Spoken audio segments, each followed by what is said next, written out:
Nanindigan ng Malacanang na walang dahilan para magsinungaling ang pamahalaan ukol sa totoong estado ng bansa.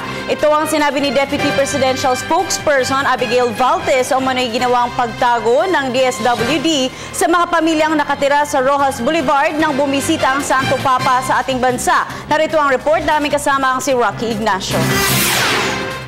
Binigyan din ng Malacanang na walang intensyon na itago ng DSWD ang mga batang lansangan kasama ang kanilang mga pamilya kaugnay ng pagdating sa bansa ni Pope Francis. Batay kasi sa report, 100 pamilya umano ang kinuha at dinala umano sa resort ng DSWD. It's not that they're being hidden. Of course, nakita ho natin yung doon sa Roxas Boulevard kung gaano siya dinumog ng tao, partly also for the safety of the people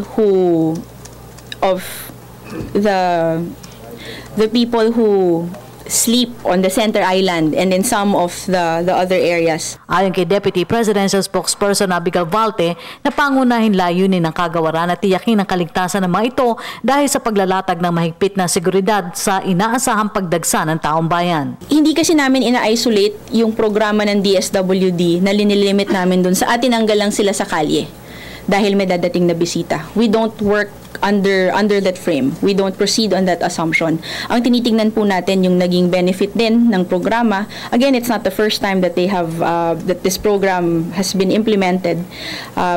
Kung tama po yung aking pagkaalala ay pangatlong batch na po ba ito. Meron ng naunang mga batch na kanilang natulungan at kung meron po tayong mga pamilyang natutulungan para makaahon at hindi na ho sila natutulog sa kalye, ay magandang bagay ho yun para naman sa pamahalaan. Paliwanag pa ng palasyo, wala naman dahilan para magsinungaling pa ang gobyerno sa totoong estado ng bansa para gawin ito dahil batid ng lahat na prioridad ng Aquino administration ang labanan ng kahirapan sa bansa. Kasi parang insulto din ho doon sa bisita pag sinabi mong pag tinago nyo, hindi na nila malalaman.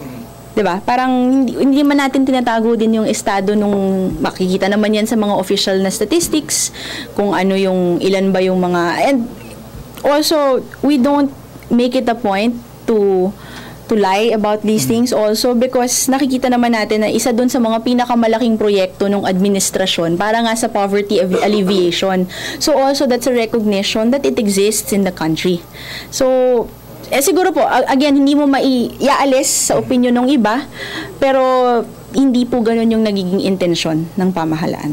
Bahagi rin anya ito ng hakbang ng DSWD na tukuyin kung maaari na silang maisama sa Modified Conditional Cash Transfer o MCCT. Explain po ni Secretary Soliman sa hutong hakbang para matulungan din sila. Kasi katulad ho ng mga ibang batch na ginawan po nila nung ganitong programa 2 years ago.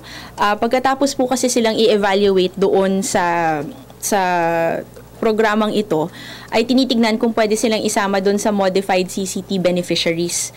Yung Modified CCT beneficiaries po natin, yan yung mga walang permanenteng address at yung talagang mga walang tinutuluyan. Pagkatapos ho nitong binuo sila at in-evaluate sila, tinitignan kung sino yung pwedeng tulungan by way of giving them assistance for housing. Yung pagtulong po ng gobyerno na bigyan po sila ng pangrenta between mula 6 na buwan hanggang 1 taon at kaakibat po nung tulong sa pagrerenta ng pamahalaan ng kanilang matutuluyan ay yung paghahanap ng trabaho para sa kanila. Samantala, hindi na anya kailangan ipatawag pa ni Pangulo Aquino si DSWD Secretary Dinky Soliman upang ipaliwanag ang naturang report. Giti Valtes, nakagawian na ng lahat ng miyembro ng gabinete na mag-report sa Pangulo sa resulta o kinalabasan kaugnay